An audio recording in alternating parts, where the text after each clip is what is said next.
વાઘોડિયાના ચીપટમાં જૂની અદાવતે બે જૂથ સામે આવી ગયા હતા। જણાવી દઉં કે જૂની અદાવતે એક જૂથને બીજા જૂથ પર ભારે પથ્થરમારો કર્યો। પથ્થરમારામાં રિક્ષા, કાર, બાઇક, એસી, પંખા સહિત મકાનના કાચ તૂટ્યા હતા।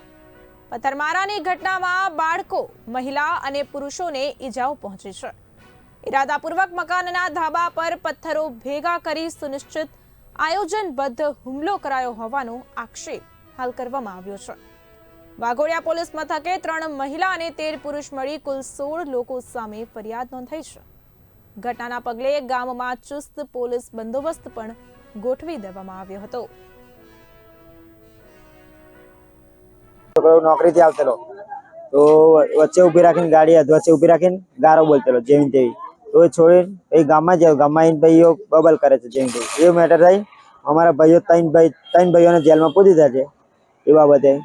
અને પછી રાતે પણ જપા કરી ગયા જ્યારે ઘરે અમે જમવા નુકસાન કર્યું છે। જો અમારા ઘરના કાચ ભાગી નાખ્યા છે, ગાડીઓનો કાચ ભાગી નાખ્યા છે અને એસી તોડી નાખી, છોકરાઓને વાગ્યા છે, મને પણ વાગ્યું છે, મારા કાકાને, મારા ભાભીને અને પથ્થર મારો કર્યો। આ બાબતે વાઘોડિયા પોલીસ સ્ટેશનમાં ફરિયાદ કરી? હા, આ બાબતે પોલીસ સ્ટેશનમાં ફરિયાદ કરી છે। અડધો કલાક થઈ ગયો છે, હજુ કઈ એ નહીં। અંદર જમતા હતા ને એક લાઈટ ઓફ થઈ પણ આવી બી ગઈ અને એકદમ પથ્થર મારો થયો ને એટલે ખાલી લોકો આમ ખાલી હાથે જોવા નીકળ્યા તો પેલા લોકો પહેલેથી જ સજ્જ થયેલા હતા, એમની જોડે બધું સામાન હતું ઓલરેડી। તો આ લોકો ખાલી હાથે નીકળ્યા ને એટલે તૈયારીમાં લોકો છૂટો પથ્થર મારો કરે એટલે આ બધા લોકોને વાગ્યું। આ લોકોને કઈ આઈડિયા નતો કે આવું થશે અને એ લોકો છૂટો પથ્થર મારો કર્યો। અમારા ઘરના કાચ તૂટ્યા છે, મારી છોકરી ખોઈમાં ઊંઘતી હતી ને તો બારીનો કાચ તૂટ્યા છે ને તો બધા ખોઈ આગળ જ આવીને પડ્યા છે। 3 છોકરા ઘરમાં ઊંઘતો તો ઘર ઉપર એવા મોટા પથ્થર મારેલા તો છોકરો ચમકીને ઉઠીને રડતો। અમારું ઘર હોવા છતાં બીજોના ઘેર લઈને જવા પડે છોકરાને।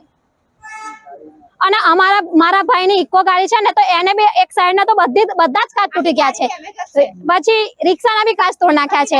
મારા કાકાને તઈ ઘર બારીનો કાચ તોડી નાખ્યો છે, એસી ને પંખો બી તોડી નાખ્યો છે। એ લોકોનું કશું જ નુકસાન નહીં થયું, એ લોકોએ છૂટો પથ્થર મારો કર્યો। આ લોકોને કોઈ આઈડિયા નતો એટલે આ લોકોના હાથમાં કઈ હતું જ નહીં અને એ લોકો ધાબા પર ચડીને પથ્થર મારતા હતા। શું કારણ હતું આ પથ્થર મારો કર્યો? કઈ કારણ હતું એમને તો ખબર જ નહીં, કેમ કે આ લોકો અહીંથી આયા હતા તો અમે તો જમવા બેઠા, અમને કઈ ખબર જ નથી કે આ લોકો આવું કરશે।